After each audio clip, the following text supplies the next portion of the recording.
Hi guys. நம்ம ஒவ்வொருத்தர் வாழ்க்கையிலையும் ஒவ்வொரு டைமில் ஒவ்வொரு விஷயம் நடக்கிறதெல்லாம் சத்திய சோதனையாக இருக்கும். சில சமயம் பார்த்திங்கன்னா நம்ம பிறந்து கொஞ்ச நாள் ஸ்கூல் போகிற பீரியட் வரைக்கும் ஒரு செக்மெண்ட்.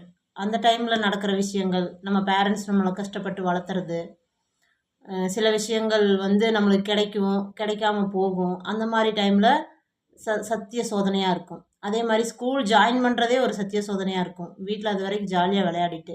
ஆனால் இப்போல்லாம் என்னென்னு பார்த்தீங்கன்னா, நம்மளுக்கு கொஞ்சம் விவரம் தெரியறதுக்கு முன்னாடியே ப்ரீகேஜியில் கொண்டு போய் உள்ளே போட்டுறதுனால, நாங்கள் படிக்கும்போதெல்லாம் இப்படி காது எட்டுனா தான் ஸ்கூலுக்குள்ளே அலௌடு. அந்த மாதிரி இப்போல்லாம் அப்படி இல்லை. ஒரு 2.5 வயசுங்களே ஸ்கூலில் ஜாயின் பண்ணிக்கிறாங்க. அவங்களே வளர்த்தி கொடுத்துட்றாங்க. ஸ்கூல் ஜாயின் பண்ணதுலேருந்து அந்த ஸ்கூல் செட் ஆகி கொஞ்சம் பெரிய பசங்களாக வரைக்கும் ஒரு 5th ஸ்டாண்டர்ட் வரைக்கும் ஒரு சத்திய சோதனை காலமாக இருக்கும்.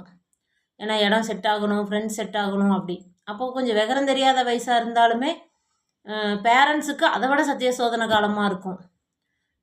ஏன்னா குழந்தைய மிஸ் பண்ணணும், டைமுக்கு நம்ம எந்திரிச்சு சமைச்சு அனுப்பி விடணும். அவங்க அங்கே சாப்பிட்டாங்களோ இல்லையோ, எப்படி டீச்சர்ஸுக்கிட்ட எப்படி இருக்க போகிறாங்க, அழுகுவாங்களா என்ன, அந்த சத்திய சோதனை பேரண்ட்ஸுக்கு இருக்கும், குழந்தைகளுக்கும் இருக்கும்.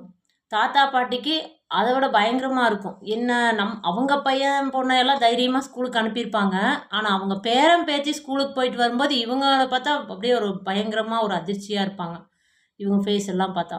ஏன்னா அவங்க பையன்கிட்ட அவங்க போய் படிக்கட்டும், இவன் வீட்டில் இருந்து என்ன பண்ணுறான் அப்படிம்பாங்க. ஆனால் பேர குழந்தைகளுக்கு பையனை விட பொண்ணை விட பேர பசங்க மேலே தான் அவங்களுக்கு அவ்வளோ உயிராக இருப்பாங்க. ஸோ அவங்களுக்கும் அது ஒரு சத்திய சோதனை காலமாக இருக்கும். அப்புறம் பசங்க ஸ்கூல் முடித்து அப் டு 12th வரைக்கும் வரும்போது 10த்லேயே ஒரு பப்ளிக்குங்கிற ஒரு குண்டை தூக்கி போட்டுடுறாங்க. அம்மா அப்பாவுக்கு ஒரு சத்திய சோதனையாக இருக்குது, குழந்தைகளுக்கு பயங்கரமான சத்திய சோதனையாக இருக்குது. படி படி படி படின்னு சில பேரண்ட்ஸு.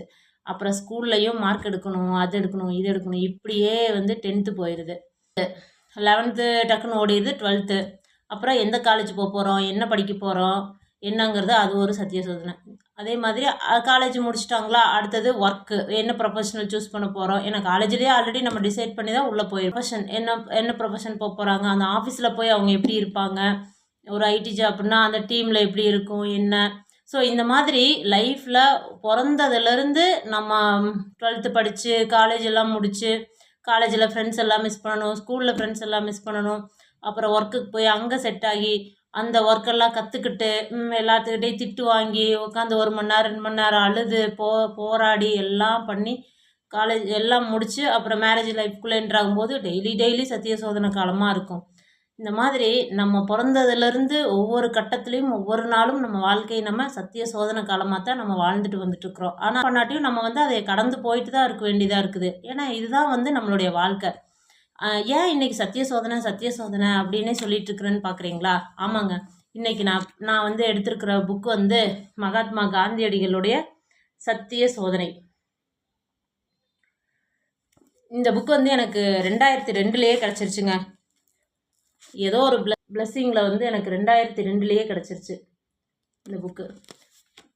இதோட காப்பி அதுக்கப்புறம் சென்னையில் ஒரு புக் எக்ஸ்போவில் கிட்டத்தட்ட ஒரு 10 புக் பக்கம் வாங்கிட்டு வந்தேன். எனக்கு ரொம்ப பிடிச்சவங்களுக்கு சிலருக்கெல்லாம் கிஃப்ட் பண்ணேன். அது போகவே இன்னும் 2-3 புக்கு வச்சுருக்கேன்.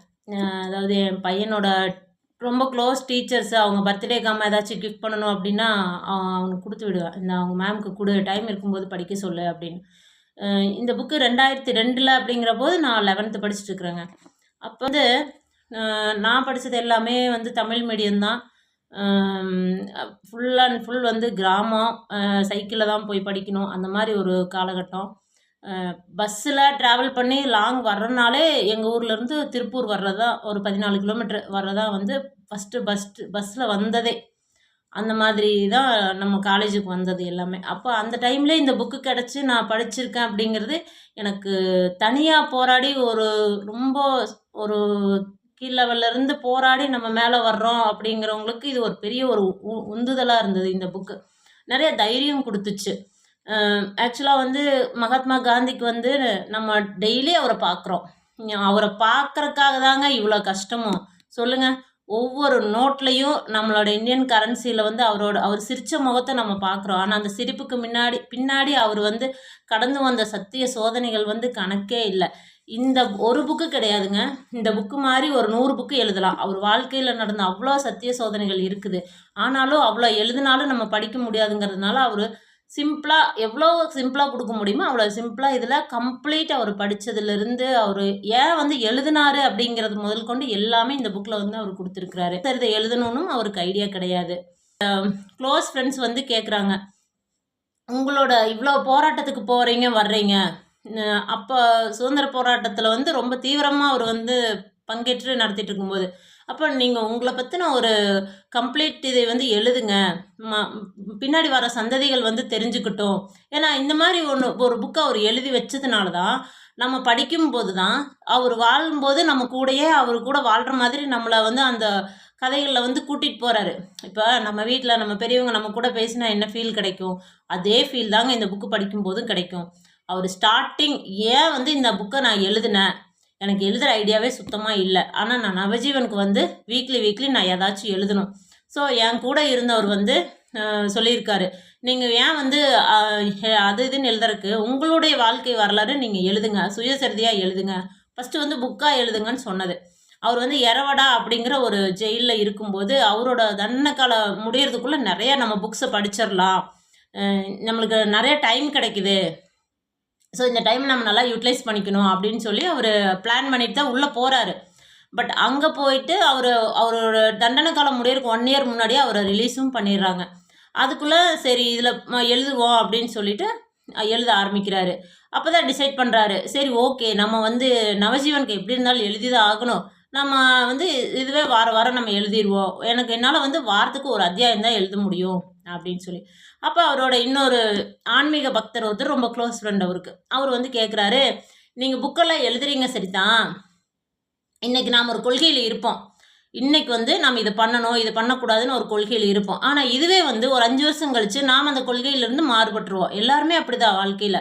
இப்போ உதாரணத்துக்கு வந்து டீ காஃபியே குடிக்கக்கூடாதுன்னு ஒரு கொள்கையில் தான் நம்ம இருப்போம், கண்டிப்பாக நம்ம தொடக்கூடாதுன்னு. ஏன்னா என்னோடய லெவலுக்கு உண்டான உதாரணத்தை நான் சொல்கிறேன். அப்போ நம்ம ட்ராவல் பண்ணுறோம் அப்படிங்கிற போது, தனியாக ட்ரைவ் பண்ணுறோம் இல்லை வந்து ட்ராவல் ரொம்ப லாங் போகிறோம் அப்படிங்கிற போது வேறு வழி இல்லை, ரெஃப்ரெஷ்மெண்ட் பண்ணி தான் ஆகணும். ஏன்னா அந்த டிஸ்டன்ஸை வந்து நான் கடக்கணுன்னா ஒரு இது தேவைப்படுது. அப்போ அந்த கொள்கையிலேருந்து மாறுறதா இருக்குது. அப்போ ஆல்டர்னேட் என்ன அப்படிங்கிறது பார்க்கணும். அப்படி இல்லை எதுவுமே ஆப்ஷன் கிடைக்கல, அங்கே போனால் இதுதான் இருக்குது அப்படிங்கிற போது என்ன பண்ண முடியும்?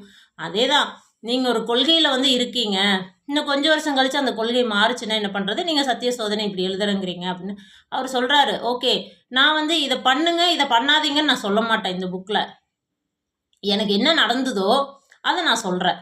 அதையே எல்லா மதத்தினரும் டிஸ்டர்பன்ஸ் ஆகாத மாதிரி நான் சொல்கிறேன்.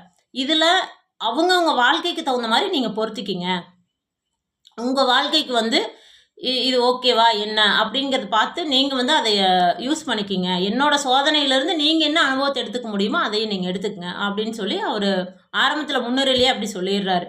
அதுக்கப்புறம் ஒவ்வொரு பார்ட்லையும் ஒவ்வொரு அத்தியாயத்திலையும் அவர் பிறந்ததுலேருந்து அவருக்கு நடந்தது படித்தது, அவர் சின்ன வயசுலேயே கல்யாணம் பண்ணி வச்சதுக்கப்புறம் ஒரு கணவனாக அவர் வந்து நம்ம கஸ்தூரிபாய் காந்தி அவங்க மேலே வந்து அவங்க எவ்வளோ ஆதிக்கம் செலுத்துகிறாங்க, அந்த மாதிரியால் ஒவ்வொரு டைம் அவர் தப்பு பண்ணதை ஓப்பனாக ஒத்துக்கிறாரு. அதனால தான் அவர் மகாத்மா.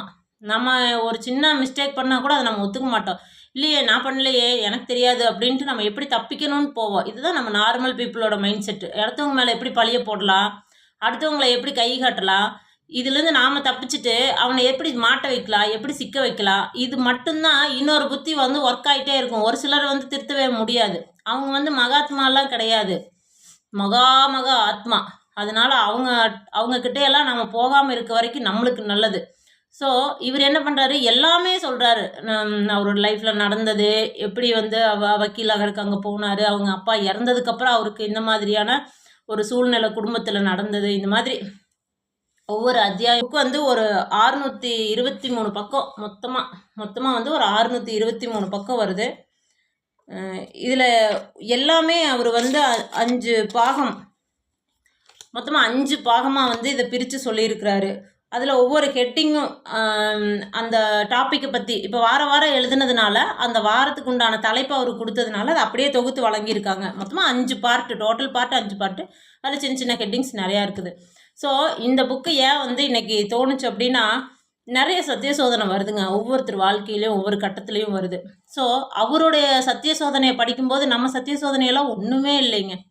அந்த மாதிரி தான் சப்ப மேட்ரு சால்ட் வாட்டர் மாதிரி போயிட்டுருக்குது. நம்ம நினச்சிக்கிறோம் இதுதான் பெரிய பிரச்சனையே நம்மளுக்கு, இதிலேருந்து நம்ம எப்படி தான் வெளியே வர்றதோ நம்ம எவ்வளோ பெருசாக நினைக்கிறோமோ, இந்த புக்கை படித்ததுக்கப்புறம் அடைச்சே இவ்வளோதானா, இவ்வளோ பெரிய இதில் இருந்தெல்லாம் அவர் தாண்டி வந்திருக்காரு, நம்மளுக்கு என்ன இவ்வளோதானா அப்படின்னு கொஞ்சம் யோசிச்சு பாருங்கள். ஒரே ஒரு சாதாரண மனுஷர் ரயிலிருந்து பூட்ஸ் காலால் எட்டி உதைக்கிறதுல ஒரு சின்ன ஸ்பார்க் உருவாகுது. அப்போ நம்மளுக்கு சுதந்திரத்தோட வேல்யூ என்ன அப்படிங்கிறது அவருக்கு அந்த இடத்துல தான் தோணுது. அதிலிருந்து எந்திரிக்கிறாரு. இந்த ஒட்டுமொத்த உலகமே அவரை மகாத்மான்னு கொண்டாடுற அளவுக்கு ஒரு சாதாரண மனுஷனாக இருந்து இன்றைக்கி அவர் அவ்வளோ பெரிய இடத்துக்கு அவர் இருந்து இன்னமும் வாழ்ந்துட்டுருக்காரு நம்ம கூட அப்படின்னா அது சும்மா இல்லைங்க. அது அவர் மகாத்மா. அதனால தான் அவர் மகாத்மா. ஸோ அவரோட என்டையர் வாழ்க்கையை பற்றி பேசுகிற அளவுக்கு நம்மளுக்கு எனக்கு இது இருக்கான்னு தெரியல. ஆனால் நான் இதை படித்ததுனால என்னோடய லைஃப்பில் ஒவ்வொரு டைம் நான் எதிர்கொண்ட அந்த கஷ்டமான காலங்கள் எல்லாம் எனக்கு ஒரு தைரியத்தையும் தன்னம்பிக்கையும் துணிச்சலையும் கொடுத்தது. ஏன்னா தனி ஒரு பொண்ணு, படிப்பறிவே சுத்தமாக இல்லாத ஒரு பேரண்ட்ஸோடைய ஒரே கனவு என் பொண்ணு எப்படியாவது ஒரு டிகிரி முடிச்சிடணும், படிப்புக்காக யாருக்கிட்டையும் போய் தெரியலன்னு சொல்லி நிற்கக்கூடாதுங்கிற அப்பா அம்மாவோட கனவுக்காக அங்கிருந்து தனியாக ட்ராவல் பண்ணி படிக்கிறோம். படித்து முடித்து ஒவ்வொரு காலகட்டத்துலேயும் ஒவ்வொரு விஷயத்த நம்ம ஃபேஸ் பண்ணுறோம். அப்படிங்கிற போது அந்த டைமெல்லாம் எனக்கு தைரியத்தையும் தன்னம்பிக்கையும் துணிச்சலையும் கொடுத்த ஒரு மிகப்பெரிய ஒரு வரப்பிரசாதம் இந்த மகாத்மா காந்தியுடைய சத்திய சோதனைங்கிற புக்குங்க. கண்டிப்பாக இது எல்லா படிக்கிற குழந்தைகளும் இல்லை வேலைக்கு போகிற குழந்தைங்க யாராக இருந்தீங்கனாலும் சரி, கண்டிப்பாக இந்த புக்கை படிங்க. உங்கள் வாழ்க்கையில் ஒரு பெரிய தைரியத்தையும் தன்னம்பிக்கையும் இந்த புக்கு கொடுக்கும். மனசில் சொல்லுங்கள், உங்கள் வாழ்க்கையில் இப்போ உங்களுக்கு எந்த மாதிரியான சத்திய சோதனை நடந்துட்டுருக்குது, அதுலேருந்து வெளியே வர்றதுக்கு நீங்கள் எந்த அளவுக்கு தைரியமாக போராடுறீங்க, இல்லை போராடக்கூடிய துணிச்சல் உங்களுக்கு யாருக்கிட்ட இருந்து வந்திருக்கு, உங்கள் அம்மா அப்பாட்டிருந்து வந்ததா, ஃப்ரெண்ட்ஸ்கிட்ட இருந்து வந்ததா, யார்கிட்ட இருந்து வந்தது அப்படிங்கிறது, இல்லை நம்ம கும்பிட்ற கடவுள்கிட்ட இருந்தும் கூட வரும். ஸோ இது எல்லாமே கமெண்ட்ஸில் சொல்லுங்கள். லைக் பண்ணுங்கள். லலிதாம்பிகா ஹப்ஸ் சேனலை சப்ஸ்கிரைப் பண்ணுங்கள். Thank you so much.